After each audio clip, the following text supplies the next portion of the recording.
રાજ્યમાં ખાંડના ઉપલબ્ધ જથ્થા અંગે સરકારે સ્પષ્ટતા કરી છે।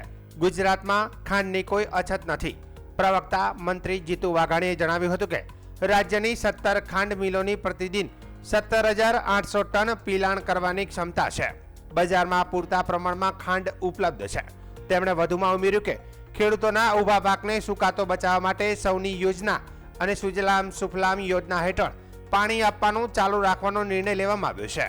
તો પશુઓના ઘાસચારાની વ્યવસ્થા માટે કલેક્ટરોને પણ વિશેષ સત્તા અપાઈ હોવાનું પ્રવક્તા મંત્રીએ જણાવ્યું હતું।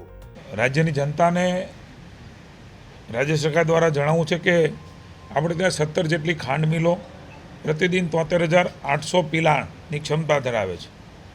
2 લાખથી વધુ ખેડૂતો શેરડી આપે છે અને એના થકી દર વર્ષે 9 લાખ મેટ્રિક ટન જેટલું ખાંડનું ઉત્પાદન એ રાજ્યમાં થઈ રહ્યું છે।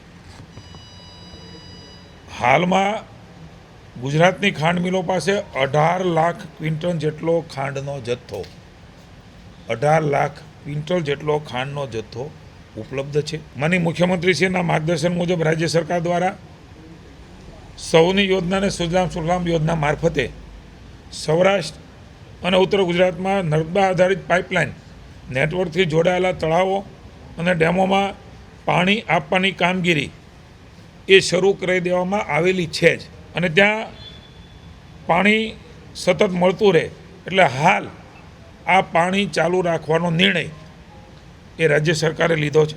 પહેલેથી જ માનનીય મુખ્યમંત્રીશ્રીએ ઘાસચારા માટે પહેલીવાર કલેક્ટરોને પાવર આપ્યા છે, જેનાથી રાહત કમિશનર સુધી ન આવવું પડે, રેવન્યુ વિભાગ સુધી ન આવવું પડે। હાલની જે સ્થિતિ છે એમાં 301 ગામોમાં 90,000 જેટલા પશુધન સુધી ઘાસચારો પહોંચાડી દેવામાં આવ્યો છે।